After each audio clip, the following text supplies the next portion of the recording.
सबसे बहुत ज़्यादा इस्लामाबाद में बातें हो रही हैं और जाहिर है बड़ी अफसोसनाक बात है कि सियासत इस लेवल पर आ जाए कि जो ऑडियोज़ और वीडियोज़ के ज़रिए ब्लैकमेलिंग हो रही हो। खान साहब कह रहे हैं मुझे दीवार से लगाया जा रहा है। क्या वाकई ऐसी चीज़ें हैं जो अफवाहें इस्लामाबाद में गर्दिश कर रही हैं, मुबैना वीडियो की भी, एक और मुबैना ऑडियो की भी? नहीं, देखिए, एक तो बदकिस्मती है कि ये ऐसे मामलात हैं जिस पे खुल के बात नहीं की जा सकती, क्योंकि हम पीटीआई वाले नहीं हैं, हमारे वैल्यूज़ हैं और उन वैल्यूज़ की वजह से हम कुछ चीज़ें मीडिया पे नहीं कह सकते।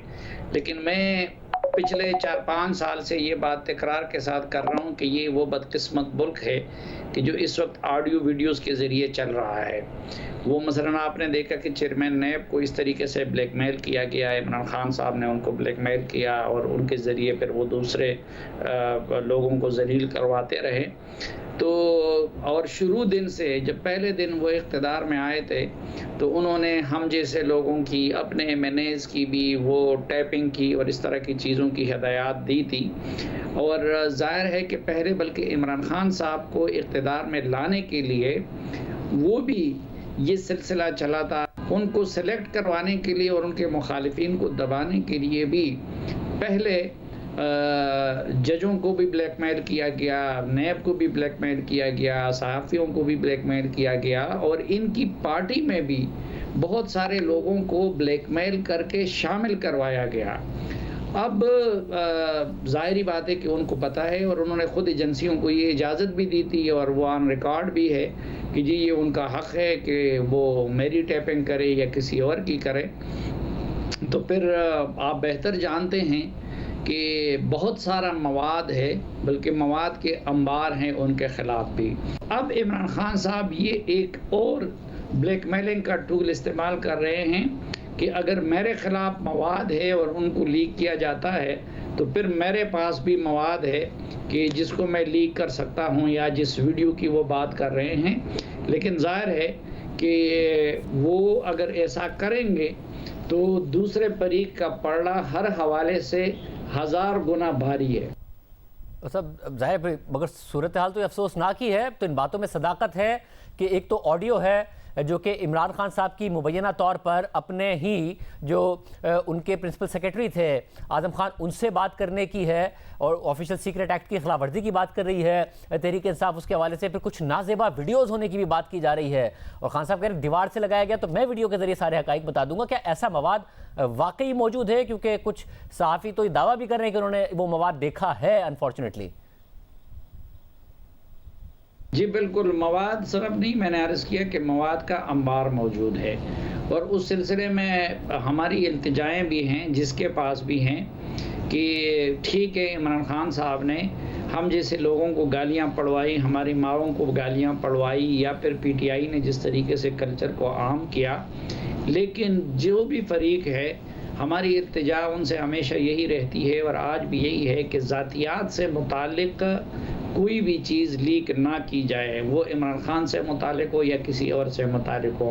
हाँ, अलबत्ता जो मसलन जिस तरीके से ये पिछली ऑडियो थी जिसमें बुशरा बीबी हिदायत दे रही थी, जो पॉलिटिकल नौइयत की है, और बहुत सारी चीज़ें ऐसी हैं कि जिसमें स्टेट के साथ खिलवाड़ का है, जिसमें मुख्तलिफ लोगों की तरफ से पाकिस्तानी स्टेट के मफादात के ख़िलाफ़ काम का है, जिसमें नैब और जुडिशरी और उसको बदनाम करने का है।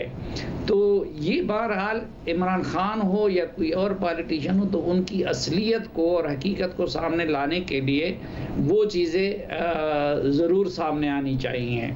और ये अब अगर इमरान खान साहब ब्लैकमेलिंग का सिलसिला छोड़ देते हैं तो फिर तो वो सिलसिला भी मेरे ख्याल में कम होगा।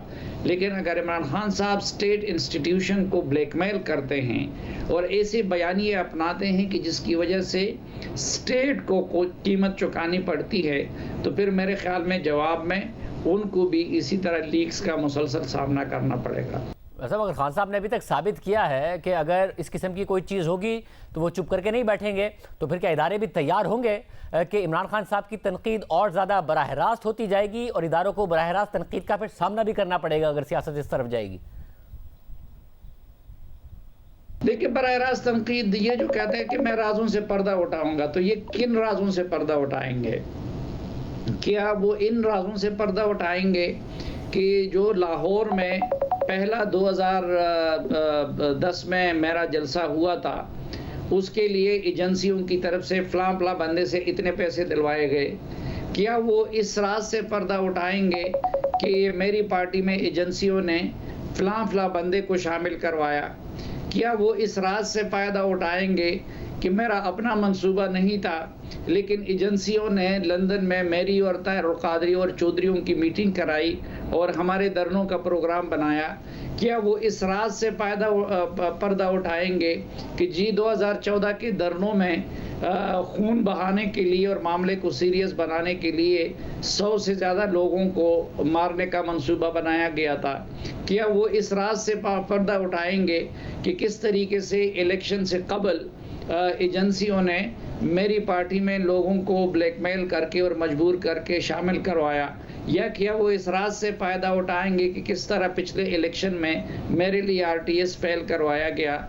या फिर क्या वो इस राज से पर्दा उठाएंगे कि किस तरह पोलिंग एजेंटों को निकाल के मेरे तीसरे नंबर पे आने वाले कासिम सूरी जैसे लोगों को इलेक्ट करवाया गया? या क्या वो इस राज से फ़ायदा उठाएंगे कि जी किस तरह सेनेट में मेरी अक़लियत को अक्सरियत में बदल दिया गया? या क्या वो इस राज से फ़ायदा उठाएंगे कि किस तरह एतमाद के वोट के दौरान एजेंसियों ने मेरे लिए लोगों को कमरों में भी बंद रखा और सुबह मेरी मतलूबा तादाद पूरी कर दी?